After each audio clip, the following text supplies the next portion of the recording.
Hello friends, जय हिंद। आज हम लोग बात करेंगे जियोग्राफी के नेक्स्ट सेशन की, क्योंकि पिछली क्लास हम लोगों की संविधान के स्रोत हुई थी। तो आज हम लोग देखेंगे जियोग्राफी में। आज हम लोग देखेंगे जियोग्राफी में हम लोगों ने कहाँ तक पढ़ा था। ठीक है, तो हम लोग हिमालय पूरा पढ़ चुके हैं। ठीक है, हिमालय को बहुत विस्तार से पढ़ा है। जो भी नया है वो जाके पिछली क्लास में देखे, प्लेलिस्ट में देखे। ठीक है, हिमालय को एक एक बृहद हिमालय, लघु हिमालय, मध्य हिमालय और कैसे कैसे हिमालयों का नामकरण हुआ, कैसे नाम पड़ा, कब उत्पत्ति हुई, पूरा विस्तार से पढ़ा है। और आज हम लोग पूर्वी उत्तर पूर्वी हिमालय के बारे में भी चर्चा कर चुके हैं। तो अभी तक हम लोगों ने जो हिमालय की चर्चा की वो उत्तर से दक्षिणी ओर की। ठीक है, उत्तर से दक्षिण मान लो पहले मतलब ट्रांस हिमालय की बात की, बृहद हिमालय की बात की, लघु हिमालय की बात की, शिवालिक हिमालय की बात की। ठीक है, इस तरीके से। और ये भी बताया कि ट्रांस हिमालय जो है यूरेशियन प्लेट का भाग है। ठीक है, इसे परा हिमालय भी कहते हैं। ठीक, इस पर भी हमने चर्चा की। ठीक, और उसके बाद बृहद हिमालय, लघु हिमालय या मध्य हिमालय और शिवालिक हिमालय या बाह्य हिमालय भी इसको कहते हैं। ठीक है, सबसे इधर की श्रृंखला। आज हम लोग हिमालय को देखेंगे अक्षांशीय विस्तार। ठीक है, आज हम लोग हिमालय को देखेंगे, मतलब कि नदियों के विभाजन के तौर पे देखेंगे। उसे प्रादेशिक विभाजन भी कहते हैं। उसमें ये होता है कि मान लो सिंधु नदी से तीस्ता नदी तक, वो सॉरी सतलज नदी तक के हिमालय को पंजाब हिमालय कहते हैं। ठीक है, सतलज से काली नदी तक के हिमालय को नेपाल हिमालय कहते हैं। ठीक है, तो इस तरीके से बाकी सारे हिमालय आज हम लोग देखेंगे। ठीक है, तो हमने कहा था कि हम लोग बिल्कुल बिल्कुल सीक्वेंस से चलेंगे और बहुत डिटेल में चीज़ें पढ़ेंगे। ठीक है, बहुत अच्छे से आप लोगों को समझ में आ रही हो। अगर ना समझ में आए तो नीचे कमेंट बॉक्स में कमेंट करें। ठीक है, कोई चीज़ भी ना समझ में आए तो आज हम लोग देखेंगे हिमालय को नदियों के साथ कैसे विस्तारित किया गया है। ठीक है, एक मिनट।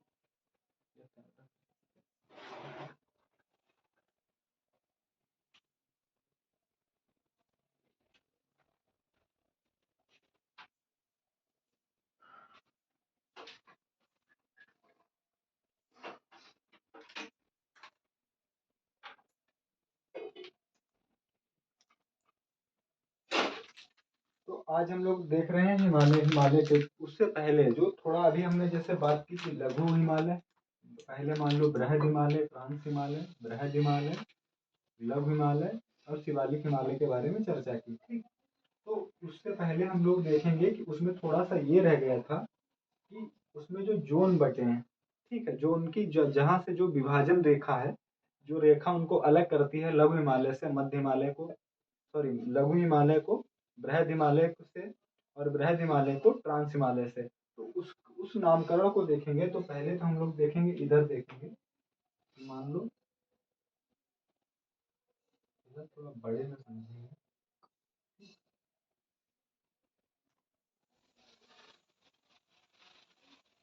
ठीक, इस तरीके से, इस तरीके से। ठीक, तो इधर क्या है कि जो यहाँ पे है, ठीक, इसको देखेंगे। जो ये है, जो इसको अलग करती है, जो लघु हिमालय से, सॉरी बृहद हिमालय से और बृहद हिमालय से ट्रांस हिमालय को जो अलग करती है उसे हम लोग क्या कहते हैं। जो बृहद हिमालय को ट्रांस हिमालय से अलग करती है उसको बोला जाता है, जैसे यहाँ लिखते हैं ITSZ। ठीक, ITSZ। तो इसको क्या, इसको फुल फॉर्म इसका क्या है, इस पे चर्चा करेंगे। इधर जो जो बृहद हिमालय को लघु हिमालय से अलग करती है, ठीक, इसको बोलते हैं MCT। ठीक, और बृहद हिमालय लघु हिमालय को शिवालिक हिमालय से जो अलग करती है, ठीक, उसको कहते हैं MBF। ठीक, और जो उत्तरी मैदान से शिवालिक हिमालय को अलग करती है, ठीक है, उसे कहते हैं HFF। ठीक, उसे कहते हैं HFF। तो तीनों पे चर्चा करेंगे। देखो यहाँ जो इसके जो बीच में है, जो जो बृहद हिमालय और ट्रांस हिमालय के बीच में है, उसको कहते हैं इंडस सांगपो। जो सबके फुल फॉर्म में लिख लो, इंडस, ठीक, Indus Tsangpo, Tsangpo, Indus Tsangpo suture zone, suture, ठीक, suture zone.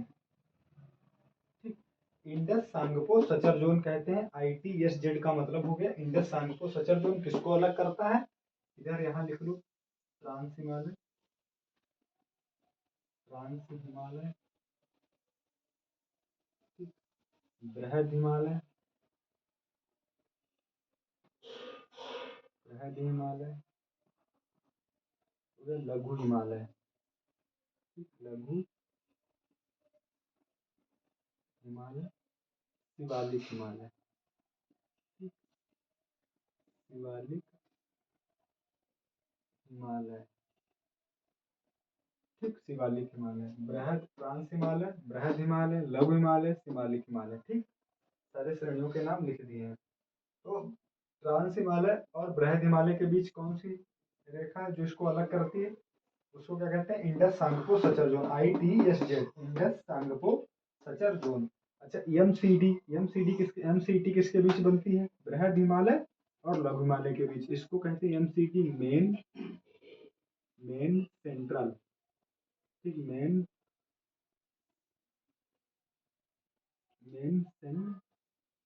Central, main central thrust, main central thrust. MCT किसके किसके बीच है? लघु हिमालय और बृहद हिमालय के बीच, ठीक। और लघु हिमालय और शिवालिक हिमालय, ठीक, लघु हिमालय और शिवालिक हिमालय के बीच कौन सी बनती? MBF। इसे कहते हैं main boundary, main boundary, main boundary fault, main boundary fault, MBF को क्या कहते हैं? मेन बाउंड्री फॉल्ट, जो किसके किसके बीच है? शिवालिक हिमालय और लघु हिमालय। इसे मध्य हिमालय भी कहते हैं, लघु हिमालय को मध्य हिमालय भी कहते हैं और शिवालिक हिमालय को बाह्य हिमालय भी कहते हैं, ठीक। अब इधर उत्तरी मैदान लिख लो, यहाँ पे लिख लो उत्तरी मैदान, ठीक, HFF। अब मेन बाउंड्री फॉल्ट उत्तरी मैदान, यहाँ इसे उत्तरी मैदान और शिवालिक हिमालय के बीच क्या बनता है? HFF, ठीक, HFF। ये हो गया Himalayan, Himalayan frontal, front, Himalayan frontal fault, Himalayan frontal fault. तो अब क्लियर हो गए होंगे कि MBF क्या है, ठीक, HFF क्या है, MCT क्या है और ITSZ क्या है। तीनों क्लियर हो गए होंगे। अब आप लोग स्क्रीनशॉट ले लें या तो नोट डाउन कर लें, जो करना कर सकते।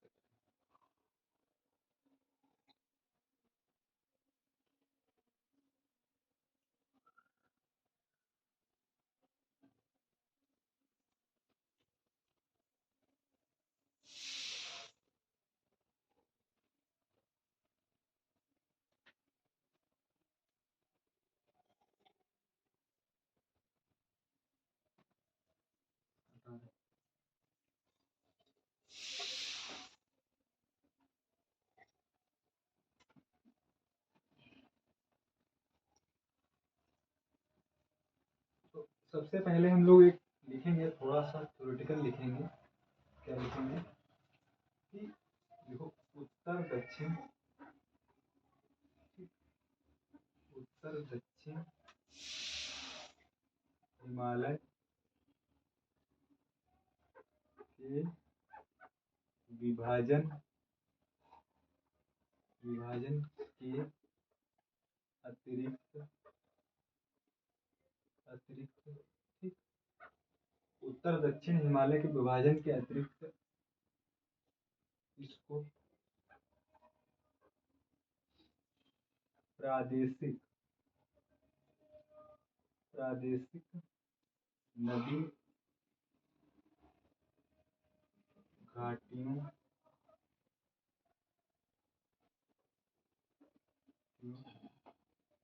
इसे प्रादेशिक नदी घाटियों में के, ठीक, के आधार पर भी विभाजित किया गया है, पर भी विभाजित किया गया है। विभाजित किया गया है। उत्तर दक्षिण हिमालय के विभाजन के अतिरिक्त इसको प्रादेशिक नदी घाटियों के आधार पर भी विभाजित किया गया है। ठीक, देखो प्रादेशिक नदी घाटियों के आधार पर, ठीक, प्रादेशिक नदी घाटियों के आधार पर विभाजन की संकल्पना किसने की? तो देखो इसकी संकल्पना, संकल्पना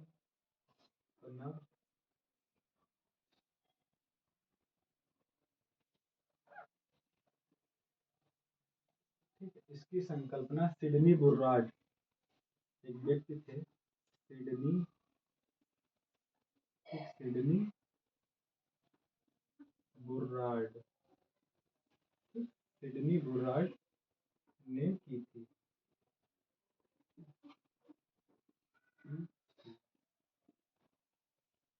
ठीक,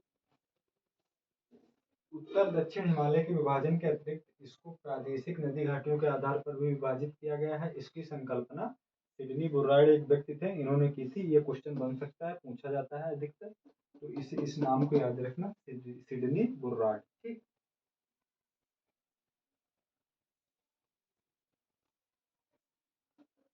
ठीक है, स्क्रीनशॉट ले लो, नोट डाउन कर लो, जो करना है कर लो। ठीक,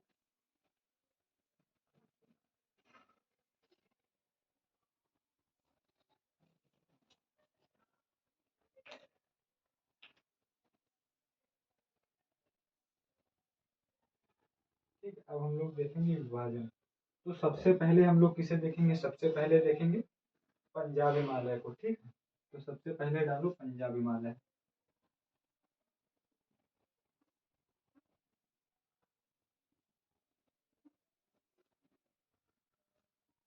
ठीक, पंजाब हिमालय, तो पंजाब हिमालय, अच्छा पंजाब हिमालय इसे लिखो सिंधु से सतलज नदी के बीच। ठीक, पंजाब हिमालय किसे कहते हैं? सिंधु से, सिंधु नदी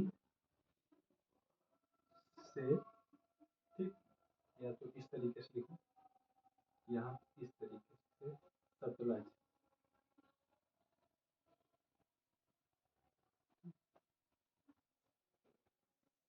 सतलज, सतलुज, ठीक, सिंधु नदी से सतलज नदी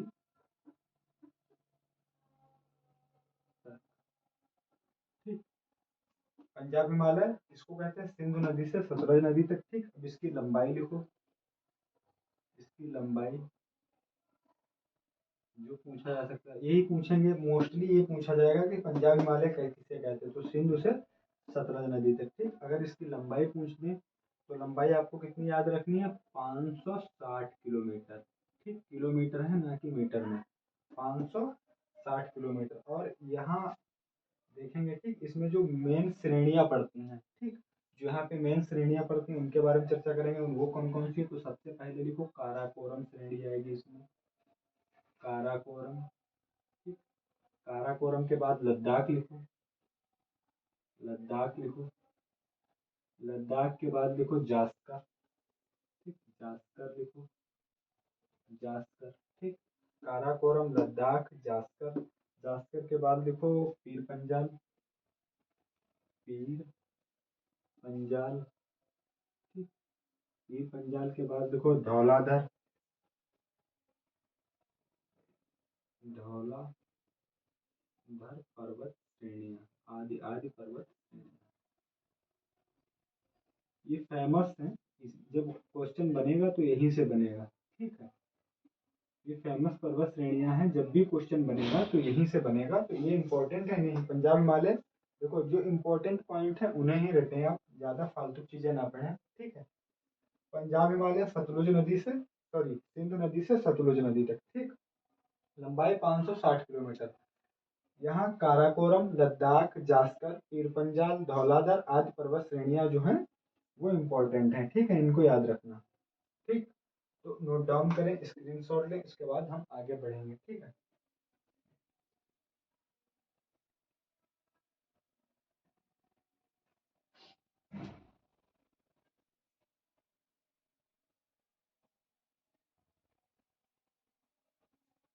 एक बार फिर देख लो, पंजाब हिमालय, सिंधु नदी से सतलुज नदी, ठीक, सतलुज नदी की लंबाई 560 किलोमीटर, काराकोरम, लद्दाख, जास्कर, पीर पंजाल, धौलाधर आदि पर्वत श्रेणियां, ठीक।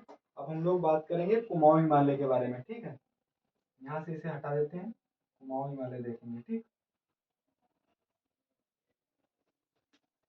देखो, ये जो सीरीज है जहां से शुरू हुई और जहां खत्म हुई, मान लो कि सिंधु से चली, ठीक, यहाँ लिखते जाओ, सिंधु सबसे पहले सिंधु से शुरू हुई, ठीक। याद रखने का तरीका, सतलुज पर आई, ठीक,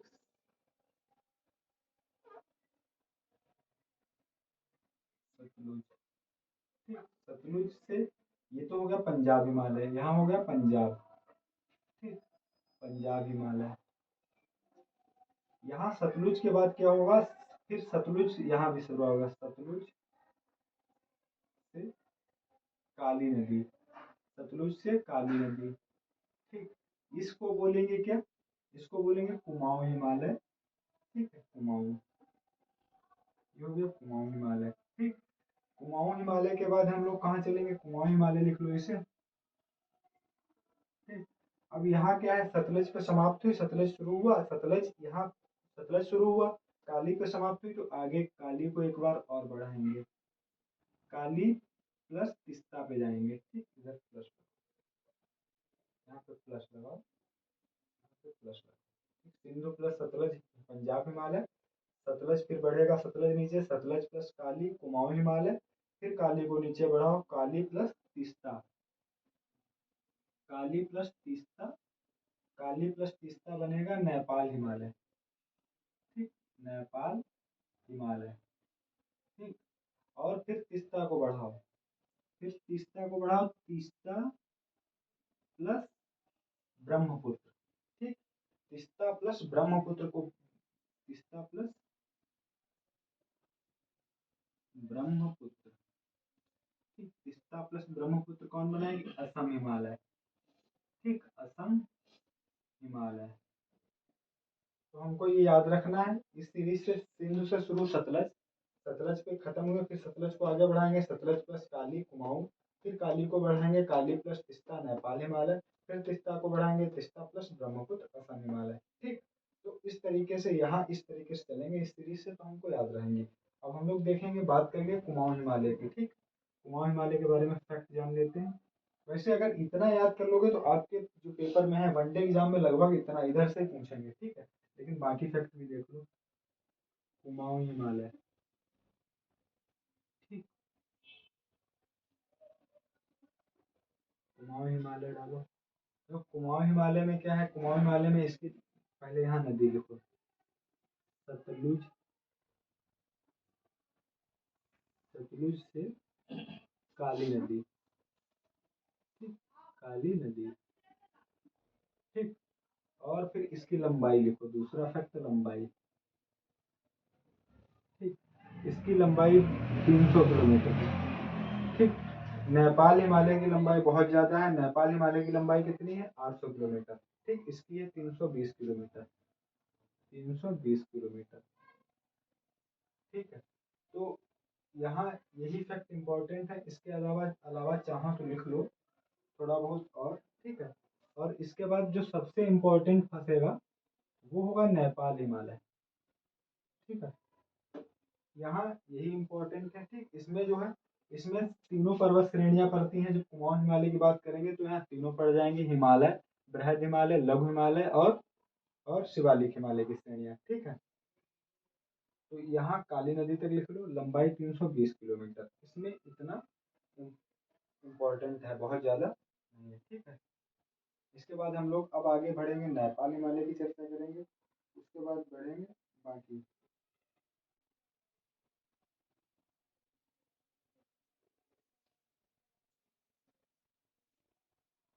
देखो, नदियां याद रखो, लंबाई याद रखो, ठीक, इतना याद रखो, दो चीजें यहाँ पे इम्पोर्टेंट है, ठीक।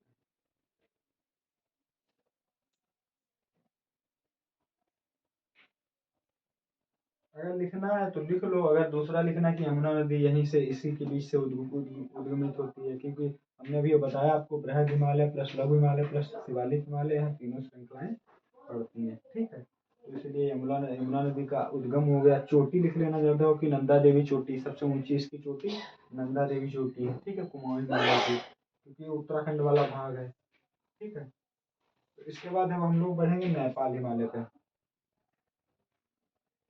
तो कुमाऊं हिमालय कहाँ से हुआ? सतलुज से काली नदी तक। अब जो बात होगी नेपाल हिमालय, वो काली से तिस्ता तक जाएगा, ठीक। नेपाल हिमालय कहाँ जाएगा? काली से तिस्ता तक। नेपाल हिमालय, ठीक। देखो काली नदी से, काली नदी से तीस्ता तक, तीस्ता नदी तक। नेपाल हिमालय काली नदी से तीस्ता नदी तक, ठीक है। अब नेपाल हिमालय की लंबाई लिखो, सबसे ज्यादा लंबा, सबसे लंबा हिमालय कौन सा है? नेपाल हिमालय, ठीक। लंबाई उसकी 320 थी, इसकी पूरे 800 किलोमीटर, ठीक। इसकी है 800 किलोमीटर। और यहाँ थोड़ा इम्पोर्टेंट, यहाँ की चोटियाँ इम्पोर्टेंट हैं, जो पूछा जा सकता है, क्योंकि माउंट एवरेस्ट यहीं पड़ती है। तो लिखो माउंट एवरेस्ट, ठीक। माउंट एवरेस्ट हो गया, कंचनजंगा हो गया, तो कंचनजंगा, कंचनजंगा, ठीक। माउंट एवरेस्ट, कंचनजंगा, एक और लिख लो धौलागिरी, धौलागिरी, ठीक। तो ये इम्पोर्टेंट हो गई, इनको ही लिख लो, हो सकता है एग्जाम में पूछे। तो माउंट एवरेस्ट, कंचनजंगा तो है इंपॉर्टेंट, और धौलागिरी भी लिख लो, ठीक। इससे ज़्यादा इसमें कुछ नहीं है। तो नेपाल हिमालय में काली नदी प्लस तिस्ता नदी, काली नदी से तिस्ता नदी तक लंबाई 800 किलोमीटर, माउंट एवरेस्ट, कंचनजंगा और धौलागिरी, ठीक। इसके बाद हमारा एक बचा है असम हिमालय, बस हिमालय इधर भी पूरा हो गया, ठीक। असम हिमालय, तो इसे स्क्रीनशॉट लो, नोट डाउन करो, जो करना है करो, फटाफट असम हिमालय की चर्चा करें, नहीं तो हो गया होगा, ठीक। अब हम लोग देखेंगे असम हिमालय को।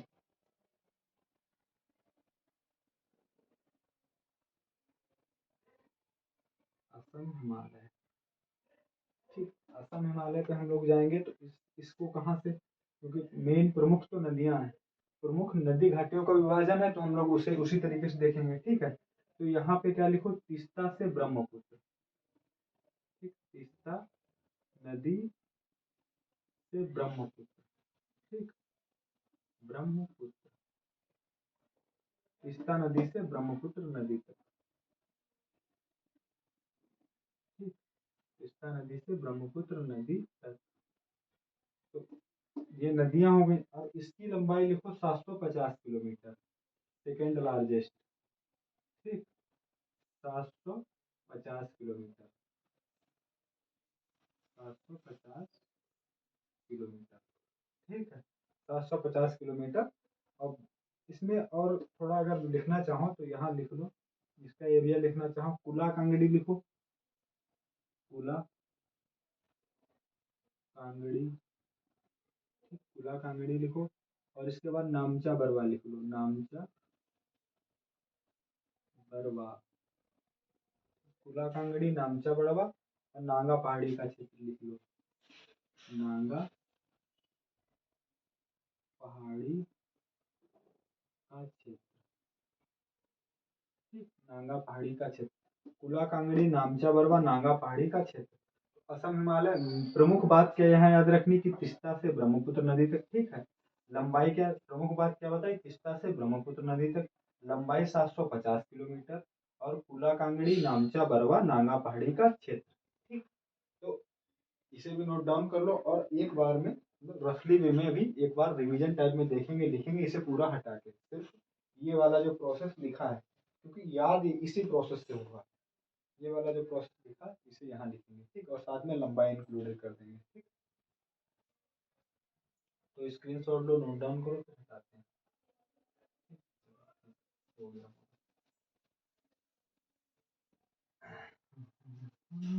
देखो एक बार सिर्फ रफली वे में देखना, यही चीज़ सिर्फ जो यहाँ लिखी, यही चीज़ आपके सामने यहाँ लिख देंगे। लेकिन उससे पहले क्या करते हैं दोस्तों, कैमरा चेक कर लेते हैं, क्योंकि कभी कभी क्या होता है कि कैमरा बीच में बंद हो जाता है, फिर दिक्कतें खड़ी हो जाती हैं। ठीक है,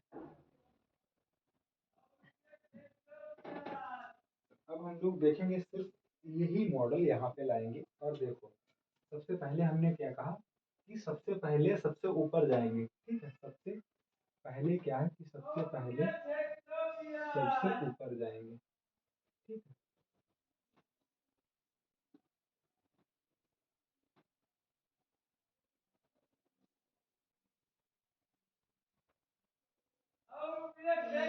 ऐसे असली वे में बनाएंगे। ठीक, ये नेपाल का इलाका हो गया, नेपाल।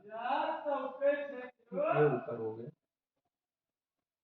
ठीक, देखो, दरअसल क्या है कि अगर यहाँ देखेंगे, मान लो कि सिंधु नदी है। ठीक, सिंधु नदी, तो सिंधु नदी सबसे ऊपर सिंधु नदी हो गई। ठीक, सबसे ऊपर सिंधु नदी हो गई, तो हमें सबसे ऊपर याद रखना है। ठीक है, इसे थोड़ा सा हटा देते हैं, उतना ही देखो। ठीक, तो यहाँ पे देखेंगे, इसे भी हटा देते हैं, इसे भी हटा देते हैं, हमें लिखना, हमें लिखा।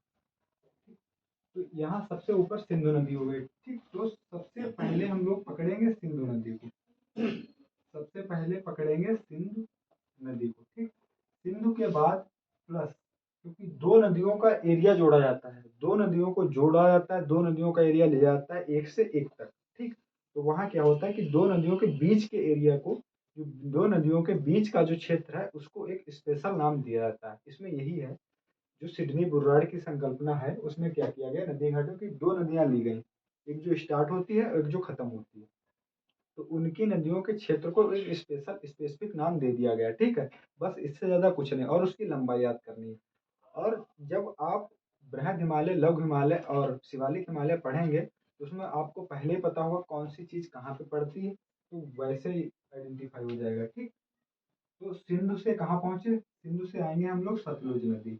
ठीक, नीचे सतलुज नदी मान लो। ठीक, सतलुज, तो सिंधु से सतलुज। ठीक, उसके बाद क्या हुआ, यहाँ इसको क्या बोला गया, पंजाब हिमालय। पंजाब हिमालय, हिमालय, पंजाब हिमालय के बाद यहाँ जो इसकी लंबाई मेन इंपॉर्टेंट हो गई। तो बस दो बातें यहाँ पे सिर्फ इतना याद रखो, लंबाई कितनी, इसकी लंबाई है 560 किलोमीटर। ठीक, 560 किलोमीटर। उसके बाद सतलुज को फिर बढ़ाएंगे आगे, याद रखने का ट्रिक है। सतलुज को आगे बढ़ाएंगे, एक बार सतलुज को लेके जाएंगे आगे, सतलुज नदी को आगे लेके जाएंगे। ठीक, यहाँ नदी नहीं लिखा, समझ रहे होंगे, और प्लस करेंगे। देखो, जहां से शुरू हुए उसे छोड़ देना है, वहीं जहाँ पे खत्म हुई है उसको आगे और लेके आना। तो सिंधु से सतलुज पर आया, तो सतलुज को आगे बढ़ाया। अब यहाँ जो इसका नया साथी कौन है, नया साथी कौन है, काली नदी। ठीक, सतलुज से काली नदी। ठीक, तो इसे, इस एरिया को बोला गया कुमाऊं हिमालय। ठीक, कुमाऊं हिमालय, इस एरिया को कुमाऊं हिमालय बोला गया। ठीक, इसकी लंबाई बहुत कम है, तीनों में सबसे कम। इसकी लंबाई कितनी है, 320 किलोमीटर, 320, 320 किलोमीटर इसकी लंबाई है। ठीक, जो इम्पोर्टेंट पॉइंट है वो याद करें। फिर हमने कहा कि जो लिया, जो स्टार्टिंग लिया उसे छोड़ दो, जो नीचे नया लिया उसे फिर आगे बढ़ाओ एक बार, और लिखो काली। ठीक, काली से फिर आगे गए और फिर प्लस किया, काली से फिर प्लस किया। प्लस करने में काली में कौन सा बढ़ेगा, अब यहाँ से देखो, सिंधु से सतलुज पे आ गए, सतलुज प्लस काली पे आ गए, काली प्लस, काली प्लस कौन होगा, अब तीस्ता नदी बढ़े। ठीक, तीस्ता, काली प्लस तीस्ता। अब इसे क्या होगा, काली प्लस तीस्ता के एरिया को क्या बोला गया, इसको बोला गया नेपाल हिमालय। ठीक, नेपाल हिमालय, इसको बोला गया नेपाल हिमालय। ठीक, अब इसकी लंबाई की बात करेंगे, तो इसकी लंबाई सबसे ज्यादा है। ठीक, इसकी लंबाई सबसे ज्यादा है, कितनी है, 800 किलोमीटर पूरे पूरे। ठीक, 800 किलोमीटर इसकी लंबाई सबसे ज्यादा है, 800 किलोमीटर। ठीक, तो अब हमने आपसे फिर क्या बोला है, फिर क्या करना है कि आपको तीस्ता को ही आगे बढ़ाना है। ठीक है, तीस्ता को ही आगे बढ़ाना है, और तीस्ता, तीस्ता प्लस ब्रह्मपुत्र, प्लस, देखो दिख रहा है यहाँ तक, देखो यहाँ तक दिख रहा है, तीस्ता प्लस ब्रह्मपुत्र,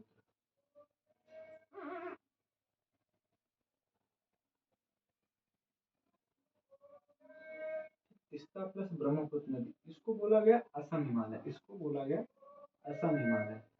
ठीक, असम हिमालय, इस क्षेत्र को असम हिमालय बोला गया।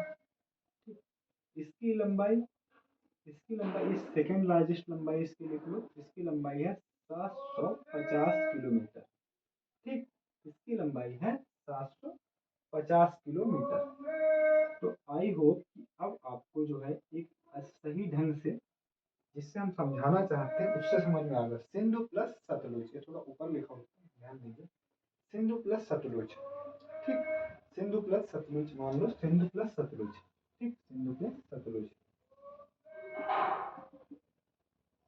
ये हो गया सिंधु प्लस सतलुज। ठीक, तो इसको क्या बोला गया, पंजाब हिमालय।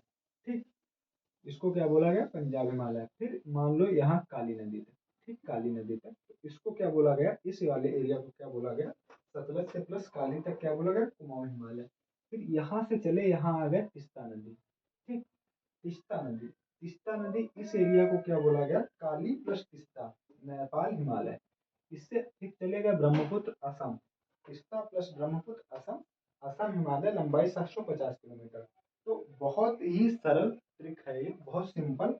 बस ये है कि दिमाग में एक फ्रेम बनाने की जरूरत है आप सबको। तो सिंधु प्लस सतलज पंजाब, लंबाई 750, सॉरी 560 किलोमीटर। सतलज प्लस काली कुमाऊं, लंबाई 320 किलोमीटर। काली प्लस तीस्ता नेपाल हिमालय, लंबाई 800 किलोमीटर। तीस्ता प्लस ब्रह्मपुत्र असम हिमालय, लंबाई 750 किलोमीटर। ठीक है, अब हम लोग फिर से एक बार देखेंगे, फिर से एक बार देखेंगे। सिंधु प्लस सतलज पंजाब हिमालय, लंबाई 560 किलोमीटर। फिर सतलज को आगे बढ़ाया, सतलज प्लस काली कुमाऊं हिमालय, लंबाई 320 किलोमीटर। फिर काली को बढ़ाया, क्योंकि सतलज को छोड़ देंगे। फिर काली प्लस, काली को बढ़ाया, काली प्लस तीस्ता नेपाल हिमालय, लंबाई 800 किलोमीटर। फिर तीस्ता को आगे बढ़ाया, तीस्ता प्लस ब्रह्मपुत्र को बोला गया असम हिमालय, लंबाई 750 किलोमीटर। इतना ही आप लोगों के एग्जाम के पॉइंट से महत्वपूर्ण है, इससे ज्यादा कुछ भी नहीं, इससे ज्यादा कुछ भी नहीं। ठीक है, तो जब चोटियों की बात आएगी और जब दर्रों की बात आएगी, वो हम तुमको अलग से पढ़ाएंगे स्पेसिफिक, उसका एक अलग से पूरा पूरी क्लास लेके आएंगे। ठीक है, और उसमें भी बड़ी विस्तार से चर्चा करेंगे। तो इतना अब समझ में आ गया होगा, अब हमें लगता है हटाना चाहिए इसको। ठीक है,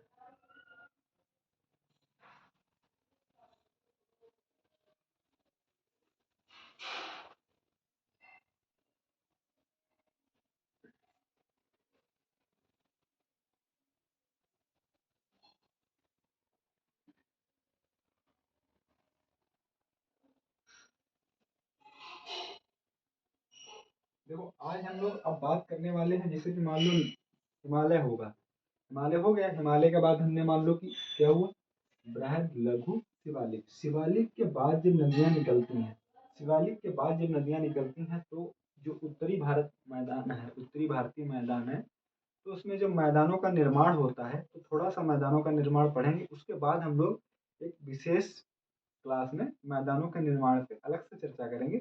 लेकिन ये जो है, ये जब हिमालय पढ़ते हैं, तो उसी में नीचे पड़ता है तराई का क्षेत्र। ठीक, पहले भांबर पड़ता है, फिर तराई पड़ता है। तो वो भांबर, तराई, खादर और बांगर, ये तीन जो हैं, चार, इनको हम लोग आज देखेंगे, क्योंकि ये एग्जाम में बहुत ज़्यादा पूछे जाते हैं और एग्जाम के पॉइंट से बहुत ज़्यादा महत्वपूर्ण है। तो सबसे पहले हम लोग किसे देखेंगे, सबसे पहले हम लोग चर्चा किस पे करेंगे, तो सबसे पहले देखो, मान लो कि ये शिवालिक श्रेणियां हैं, ये शिवालिक श्रेणियां हैं, और ये वाली जो है, इसे थोड़ी देर लघु मान लेते हैं, ये वाली जो है, ये वाली बृहद है। ठीक, तो जो शिवालिक श्रेणियां हैं, शिवालिक श्रेणियों के बाद इस वाले इलाके को, इसके बाद वाले को बोला जाता है गिरिपद प्रदेश। ठीक, शिवालिक के बाद जो पड़ता है, इसको बोला जाता है गिरिपद प्रदेश। ठीक, गिरिपद प्रदेश बोला जाता है, इसको क्या बोला जाता है, गिरिपद प्रदेश। ठीक, गिरिपद प्रदेश। तो तब अब इसके बाद जो पड़ता है गिरिपद प्रदेश, इसी यहीं पे पड़ता है, यहीं पे इसके बाद जो इस इलाका जो बोला जाता है गिरिपद प्रदेश में ही, ये पूरा गिरिपद प्रदेश में ही आता, इसको बोला जाता है भांबर। क्या बोला जाता है इसको? इस इलाके को, इस रीजन को, क्या इस क्षेत्र को बोला जाता है भांबर। ठीक, भांबर। क्या बोला गया? भांबर। ठीक, भांबर, सॉरी, भांबर। यहाँ क्या है, देखो यहाँ क्या हुआ कि जब नदियां यहाँ से आई, जब नदियां यहाँ से आई, ठीक, नदियां यहाँ से आई, लिख लो ऊपर हेडिंग ही डाल लो भांबर, भांबर क्षेत्र डाल लो, भांबर क्षेत्र, भांबर, ठीक, भांबर डालो, सिर्फ भांबर लिखो, ठीक, क्योंकि भांबर मैदान लिखो, सबसे सही जो वर्ड वो है भांबर मैदान, ठीक, या भांबर क्षेत्र जो आपको सही लगे, ठीक। यहाँ से क्या है कि इस इलाके को भांबर बोला गया है, जब नदियां शिवालिक के बाद आई तो भांबर बोला गया, ठीक। अब यहाँ क्या है कि नदियां अपने साथ बहुत सारे अवसाद लाई, अवसाद मतलब कि कंकड़ पत्थर, बड़े बड़े छोटे छोटे बहुत सारे यहाँ पे लाई और इकट्ठा कर दिए। तो जब इकट्ठा किया तो इकट्ठा करने के बाद क्या हुआ कि एक बार फिर से बनाते हैं, ठीक, जैसे कि मान लो ये क्षेत्र है, ठीक, ये क्षेत्र है भांबर का, तो यहाँ क्या है, पत्थर है, बड़े बड़े छोटे पत्थर बड़े पत्थर, और आने के बाद नदियों द्वारा ये सब जो है नदियों द्वारा लाए गए, ठीक, ये सब नदियों द्वारा लाए गए और यहाँ इकट्ठा हो गए। इकट्ठा होने के बाद क्या हुआ कि यहाँ जो था, अब यहाँ जहाँ पत्थर इकट्ठा हो गए वहाँ कोई फसल नहीं हो सकती, कृषि नहीं हो सकती, एक आधे जो पत्थर पहाड़ों पे जम सकते हैं वो पेड़, जो एक आधे पेड़ जम सकते हैं पहाड़ों पे पत्थर पे, वो जमाए, ठीक, वो भले जमाए, लेकिन यहाँ मतलब कोई बीज रुकेगा नहीं, आप कोई भी बीज डालोगे वो रुकेगा नहीं, सीधे नीचे जाएगा।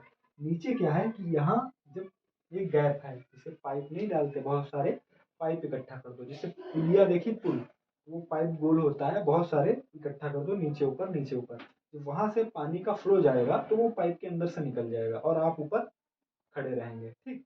तो वहां पे जब ऊपर निकलेगी, ऊपर तो दिखेगा नहीं जल, तो सेम सेम यहाँ कंडीशन है। जब नदियां आती हैं, नदियां आती हैं क्योंकि पत्थर बहुत ज्यादा है, पत्थरों में गैप है, छोटे हैं बड़े हैं, ठीक, तरह तरह के पत्थर हैं, गैप है, गैप होने के कारण यहाँ नदियां अदृश्य हो जाती हैं, तो भाबर मैदान में जो है नदियां दिखाई नहीं देती, ठीक है। तो भाबर मैदान इधर हम लिखते हैं, क्योंकि थ्योरी भी लिखते रहो आप सब लोग, भाबर मैदान, ठीक, भाबर लिखते, ठीक।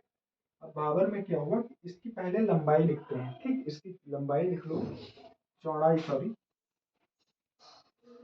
इसकी चौड़ाई लिखो, जो ये चौड़ाई है इसे लिखो चौड़ाई, ठीक, ये लगभग है 8 से 10 किलोमीटर, ठीक। एक तो ये पॉइंट लिखो इसमें, चौड़ाई 8 से 10 किलोमीटर। इसकी स्थिति कहाँ है, तो इसकी स्थिति की बात करेंगे, ठीक, तो लिखो इसका विस्तार, ठीक, इसका विस्तार जो शिवालिक श्रेणी है, ठीक, देखो हिमालय की, हिमालय की शिवालिक, शिवालिक श्रेणी के गिरिपद प्रदेश, ठीक, गिर, ये जो इलाका है ये पूरा गिरिपद प्रदेश, जो शिवालिक के तुरंत बाद आता है उसे बोलते हैं गिरिपद प्रदेश, ठीक, गिरिपद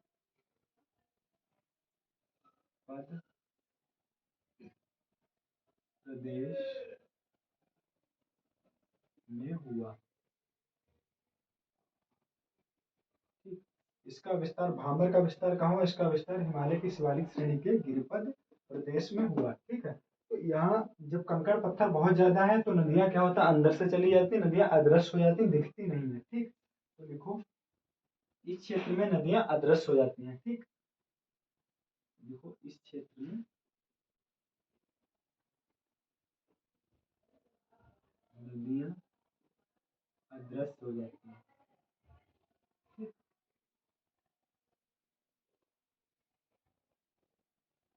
अदृश्य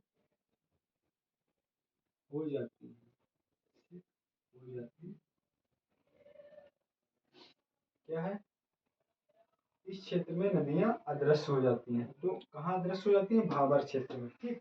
और लिखो यह क्षेत्र क्योंकि कंकड़ पत्थर बहुत ज्यादा है, कृषि कृषि उपयुक्त, कृषि के लिए उपयुक्त नहीं है। ठीक, कृषि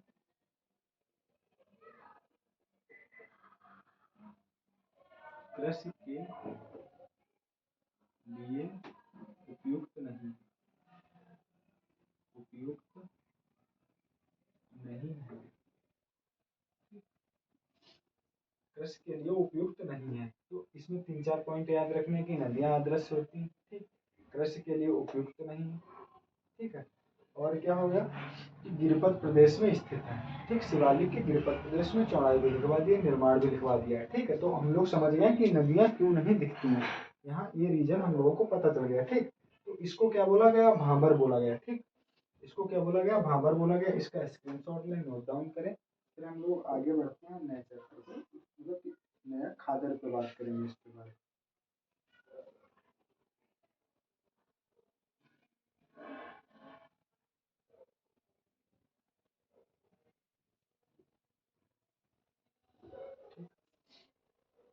बता रहे हैं। तो नदियां क्यों नहीं दिखती, यहाँ मेन यही कि नदियां नहीं दिखती हैं और कृषि योग्य क्षेत्र नहीं है। भाबर किसे कहते हैं, ये, ठीक। इसके बाद क्या है कि इसे थोड़ा घटा लो, थोड़ा समझने के लिए, कि मान लो ये वाला हमारा हो गया, ऊपर वाला हो गया भाबर, भाबर हो गया। भाबर के बाद क्या है कि यहाँ से अब यहाँ पे मोटे पत्थर वगैरह सब यहाँ जमा हो गए। अब यहाँ का होगा कि छोटी छोटे कंकड़ पत्थर बहुत हल्के और चिकनी मिट्टी मिट्टी आदि, ठीक, कंकड़ पत्थर चिकनी मिट्टी आदि आके नीचे आती है, नीचे इकट्ठा हो जाती है यहाँ, ठीक। और यहाँ क्या होता है कि नदियाँ जो हैं वो क्या होता है कि पृष्ठ पर दिखने लगती है, सतह पर नदियां दिखने लगती हैं।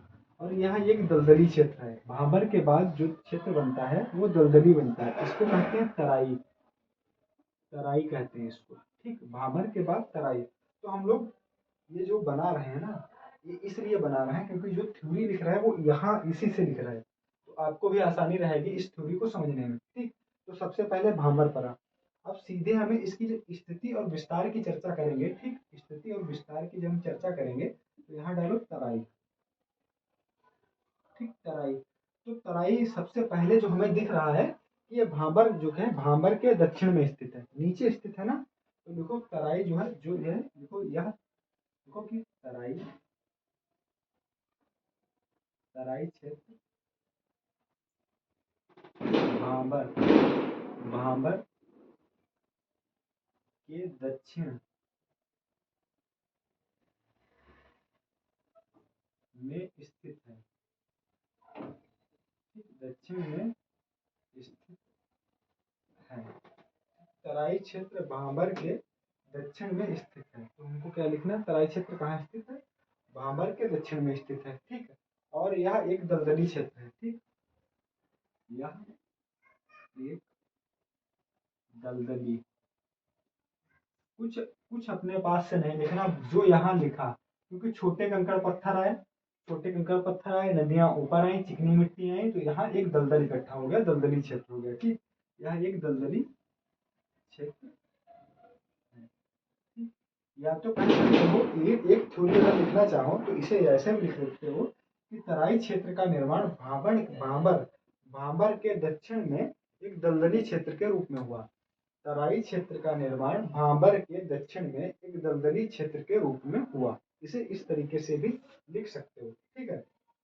तो इसकी अगर चौड़ाई की बात करेंगे तो इसकी चौड़ाई लिख लो, इसकी चौड़ाई लिख लो, इसकी चौड़ाई, इसकी चौड़ाई इससे ज्यादा है, इसकी चौड़ाई इससे ज्यादा है, इसकी हमने लिखा है इसे 8 से 10 किलोमीटर, ठीक, लेकिन इसकी लिखो 10 से 20 किलोमीटर, ठीक। इसकी क्या लिखोगे, 10 से 20 किलोमीटर, 10 से 20 किलोमीटर इसकी चौड़ाई है, ठीक। इसकी चौड़ाई कितनी है तराई क्षेत्र की, 10 से 20 किलोमीटर। और ठीक यहाँ नदियां, जो नदियां पहले अदृश्य हुई थी यहाँ नदियां दिखती हैं, ठीक। भाबर के बाद नदी यहाँ पर दृश्य हो जाती है, मतलब दिखने लगती है, ठीक है, दिखने या सतह पर दिखती है, ठीक, देखो सतह पर दिखती है, ठीक, सतह पर दिखती है, ये देखो, ठीक। भाबर नदी, भाबर के बाद, सॉरी ये थोड़ा गलत, इधर लिखते हैं, ठीक है, ध्यान नहीं सब बैठे। चौड़ाई लिख लो, यहाँ की चौड़ाई क्या है, 10 से 20 किलोमीटर। ठीक, तो यहाँ क्या हमको लिखना है कि नदियाँ, यहाँ लिखो नदियाँ जो भाबर में अदृश्य हुई थी, अदृश्य हुई थी, ठीक ठीक। यहाँ मतलब तराई, ठीक, यहाँ पहले लिखो, यहाँ ब्रैकेट में लिख लो तराई, तराई क्षेत्र, ठीक, में दृश्य हो गई, ठीक, या सतह पर दिखने लगी, ठीक, दृश्य हो गई, या लिख लो सतह पर दिखने लगी, ठीक। तो यहाँ के हिसाब से ये पॉइंट इंपॉर्टेंट हो गया। दूसरा, यह कृषि योग्य खेत, यह जो क्षेत्र है लिख लो, उसी में लिख लो, देखो यह क्षेत्र जो है कृषि योग्य है, ठीक, यह क्षेत्र क्या है, कृषि योग्य है, ठीक है। यह क्षेत्र, नीचे लिखना आप लोग, हम जगह के बारे में सोचा, यह क्षेत्र कृषि योग्य है, यहाँ कृषि की जा सकती है, ठीक, कृषि योग्य है, ठीक। और यहाँ कृषि कौन कौन सी लिखी जा सकती है, तो वो भी लिख लो। कृषि अगर लिखना है तो वो भी लिख लो, गन्ना, जिनको पानी की बहुत ज़्यादा जरूरत पड़ती है, चावल, ठीक, और गेहूं भी लिख लो, गेहूं भी होता है, गन्ना, चावल, गेहूं। यहाँ यह कृषि योग्य क्षेत्र है, तराई के बारे में चर्चा कर रहे हैं, यह कृषि योग्य क्षेत्र है। और यहाँ कौन सी कृषि, गन्ना, चावल, गेहूं, ठीक है। तो ये इंपॉर्टेंट पॉइंट हो गए, तो इसे हम लोग लिखेंगे। अच्छा, यहाँ ये कृषि योग्य क्षेत्र क्यों है, ये भी थोड़ा जान लो, क्योंकि यहाँ क्या है, यहाँ का ढाल बहुत कम है, ढाल कम है तो पानी बिखरा चलता है, बिखरा चलता है तो नमी रहती है पानी में, इसलिए यहाँ पानी कृषि योग्य क्षेत्र है, ठीक है। तो स्क्रीनशॉट लें, नोट डाउन करें, जो करना है आप लोगों को फटाफट करें, ठीक है।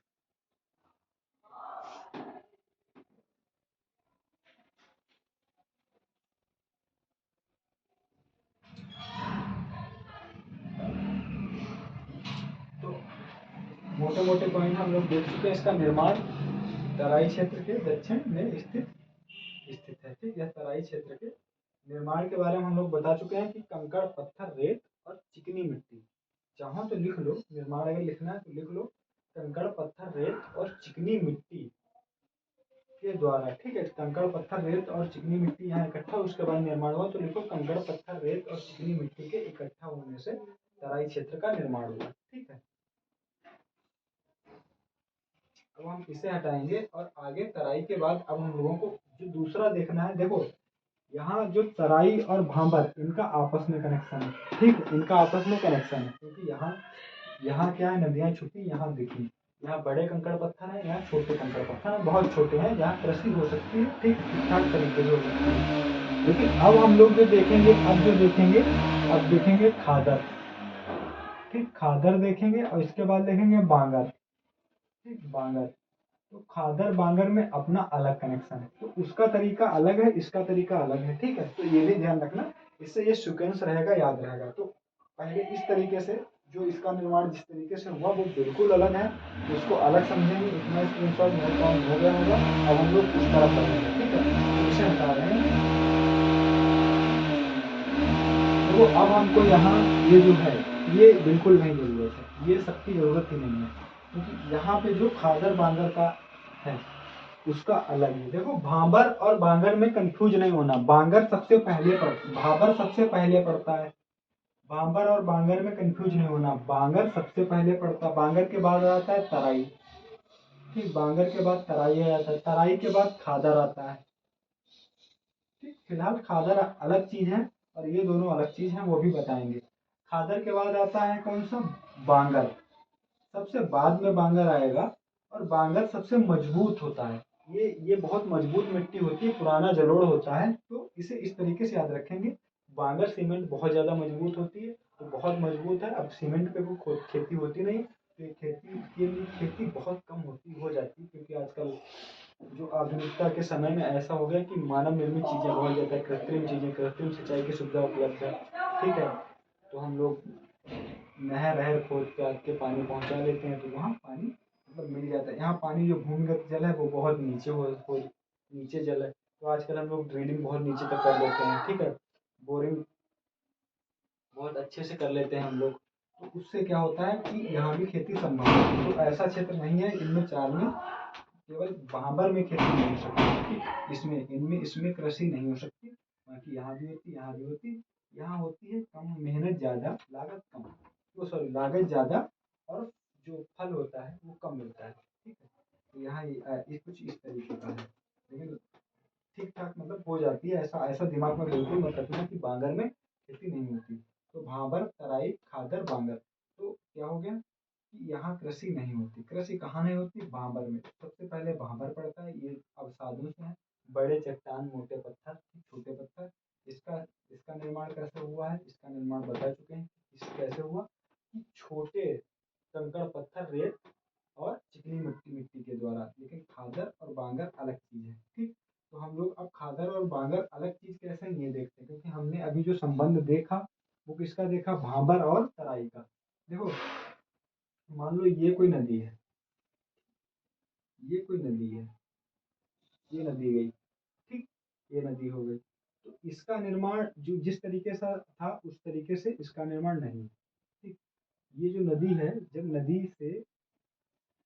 नदी के किनारे का जो इलाका है, मान लो इतना हम लोग ले लेते हैं, ठीक, नदी के किनारे इतना इलाका ले लिया, क्षेत्र ले लिया, ठीक, ये वाला जो क्षेत्र, और इधर वाला क्षेत्र ले लेते हैं जहां तक हम ये बाढ़ पहुंचाती है, और उससे भी कुछ ज्यादा बाढ़ पहुंचती, उससे भी कुछ ज्यादा, ठीक है। ये हमने क्षेत्र ले लिया नदी का, ये नदी हो गई, ठीक, नदी हो गई भाई। ये रहा आपका ये। तो ये जो क्षेत्र है, नदी के किनारे का जो क्षेत्र है, यहाँ देखो बाढ़ आएगी, बाढ़ आएगी तो यहाँ चिकनी मिट्टी, सिल्ट, जो भी अवसाद हैं वो सारे यहाँ आएंगे, ठीक। और बाढ़ अपने साथ जो भी लाती है, जो भी अवसाद लाती है मिट्टी के रूप में, ठीक, कंकड़ पत्थर, तो वो क्या है, वो एक खुद एक बहुत अच्छा उर्वरक लाती है, साथ में बहुत अच्छा उर्वरक लाती है, ठीक। इस इलाके को बोला जाता है बांगर, सॉरी खादर, ठीक। इसको क्या बोला जाता है? खादर, खादर बोला जाता है। तो हमने आपसे कहा कि हम आपको जो थ्योरी लिखाएंगे वो यहाँ जो डायग्राम बना रहे हैं वही डायग्राम से होगी। कुछ भी हम यहाँ बुक वाला अलग नहीं लिखेंगे जिससे आपको दिक्कत हो। तो इससे क्या होगा कि आप भी थ्योरी लिखना सीख जाएंगे, ठीक। तो यहाँ क्या हुआ कि हमने आपको क्या बताया, इस इलाके को नदी के इस पार इस उस तरफ और इस पार इस तरफ क्या बोला गया? खादर बोला गया, खादर, खादर बोला गया। अब यहाँ क्या है, जो नदी अपने साथ जो भी अवसाद लाता है उसे हम लोग कहते हैं जलोढ़, मतलब कि जल के साथ आई हुई चीजें अवसाद, उसको क्या कहते हैं? जलोढ़ कहते हैं। जैसे हिमोड़, जब अभी आपको बृहद हिमालय, लघु हिमालय पढ़ा रहे थे तो हिमोड़ के बारे में पढ़ाया था। हिमोड़ अपने साथ निक्षेपण लाता है, और वो निक्षेपण मतलब उसको क्या कहते हैं? करेवा कहते हैं। और वो किसकी खेती के लिए फेमस होता है? केसर की खेती के लिए, वहाँ मतलब वो केसर की खेती के लिए उपयुक्त होता है, ठीक है। तो उसी तरीके से जो हिम के साथ, जो बर्फ के साथ आता है उसे हम लोग कहते हैं हिमोड़, और जो जल के साथ आता है उसे हम लोग कहते हैं जलोढ़, ठीक है, उसे कहते हैं जलोढ़। तो यहाँ जो नदियां लाती हैं जल के साथ, और यहाँ जो इकट्ठा करती हैं, क्योंकि जल जब बाढ़ आती है, ठीक, जब बाढ़ आती है, बाढ़ के साथ जब बाढ़ बहुत ज्यादा आती है तो नदी का जो रास्ता होता है वो उसके ऊपर से बहने लगती है, ठीक। जो कभी कभी तो मान लो बहुत ज्यादा, आप अगर बिहार जाएं, बिहार तरफ देखेंगे, इवन उत्तर प्रदेश, पूर्वी उत्तर प्रदेश देखेंगे, तो वहाँ क्या होता है कि नदियों का इतना आता है कि वो आवासीय जो बस्तियां होती हैं वहां घुस जाती हैं, बस्तियों में पानी चला जाता है, ठीक है। तो वो बाढ़ का ही पानी होता है। अभी हमने 2-3 महीने पहले सितंबर अगस्त में हम लोगों ने बहुत ज्यादा बाढ़ के बारे में देखा, ठीक है। जुलाई के बाद शुरू, जुलाई लास्ट जुलाई से मतलब अगस्त, मिड अगस्त तक ठीक ठाक बाढ़ हम लोग देख लेते हैं, ठीक है। तो बाढ़ जब आती है, जब बस्तियों तक जाती है तो खेती तक जाती है, खेत में भी जाती है, कृषि के लिए आती है, ठीक। तो वहाँ क्या होता है, वो अपने साथ नई जलोढ़ लाती है। तो सबसे पहले जब हम इसकी थ्योरी लिखेंगे, थोड़ा यहाँ से मिटाएंगे इसको, ठीक है, यहाँ पे सबसे पहले डालो खादर, ठीक। अगर हम लोग खादर के निर्माण के बारे में बात करेंगे तो ये नदी के किनारे का क्षेत्र होता है। इसे लिखोगे, इसे इसे लिखो कि यह जो है, यह उत्तरी मैदान का, देखो यह उत्तरी मैदान का निचला क्षेत्र होता है। निचला मतलब नदी के किनारे का जो क्षेत्र होता है उसे निचला निचला क्षेत्र होता है। ठीक, उत्तरी मैदान, यह जो है खादर जो है उत्तरी मैदान का निचला क्षेत्र होता है, या निचली भूमि होती है। इसे भूमि लिखो तो ज्यादा सही रहेगा, निचली भूमि, ठीक, होती है। ठीक, और लिखो जिसका निर्माण, जिसका निर्माण, जिसका निर्माण, एक मिनट,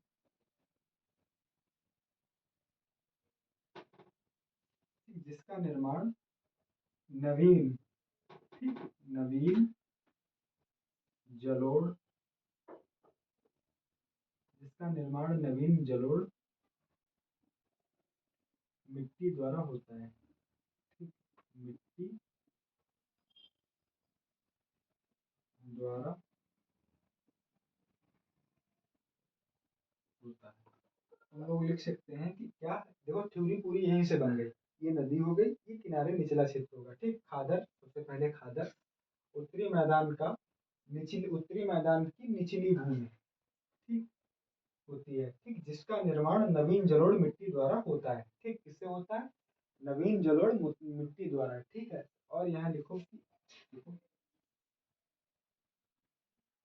इसमें चीका की अधिकता होती। ठीक, चीका होती, चीका की अधिकता होती। ठीक, अधिकता होती है।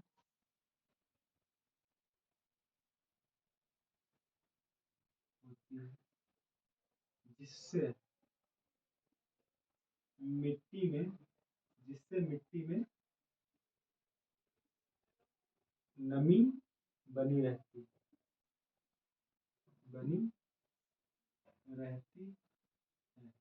जब मिट्टी में नमी बनी रहेगी, और हमने सबसे पहले बताया कि प्राकृतिक उर्वरक, जो नया जलोढ़ जब लाती है नदी, साथ में मिट्टी लाती है, क्योंकि यहाँ जब आके इकट्ठा होती है तो अपने साथ अवसाद इकट्ठा कर देती है। जो अवसाद इकट्ठा करती है उसे हम लोग नए नवीन जलोढ़ कहते हैं, उसे ही हम लोग नवीन जलोढ़ कहते हैं। ठीक है, जब वो इसे, जब वो लाती है उसे प्राकृतिक उर्वरक कहते हैं, उसे प्राकृतिक उर्वरक भी कहते हैं। ठीक है, जो अपने साथ अवसाद लाती है नदियाँ, उसे प्राकृतिक उर्वरक भी कहते हैं। ठीक है, तो ये अब जब यहाँ प्राकृतिक उर्वरक उपलब्ध है तो खेती के लिए सबसे उपयुक्त जगह यही हो गई।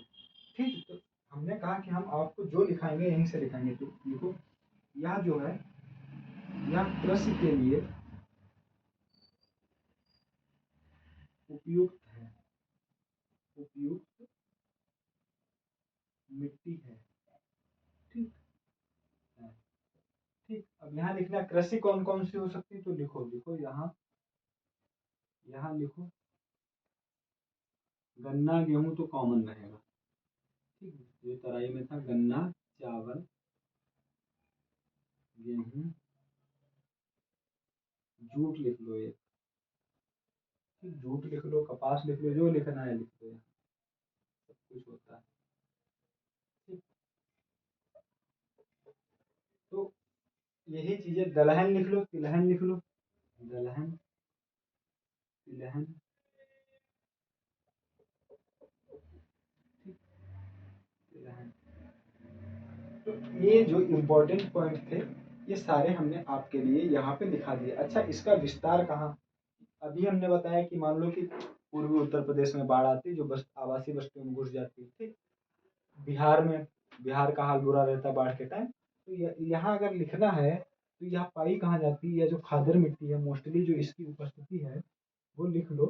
कहाँ लिख लो, लिख लो बिहार, पूर्वी उत्तर प्रदेश, पूर्वी उत्तर प्रदेश, बिहार,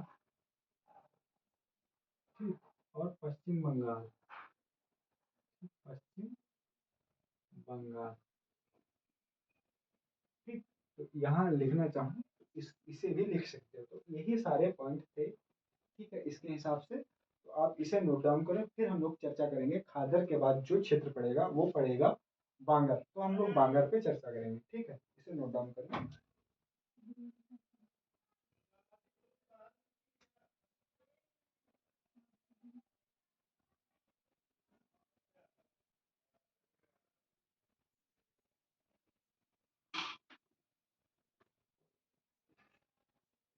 एक मिनट, कैमरा चेक।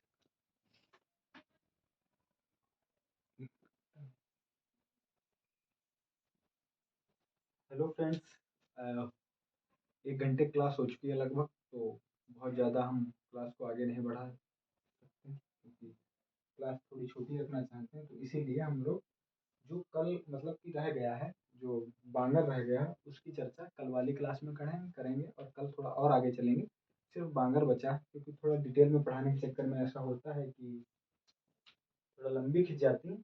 अगर आप हमारी क्लासों को देखेंगे तो उसमें बहुत ज़्यादा मतलब लंबाई जितनी दिखती है, जितना टाइम टेकिंग क्लास लगती है, उतना उसमें मटेरियल नहीं होता।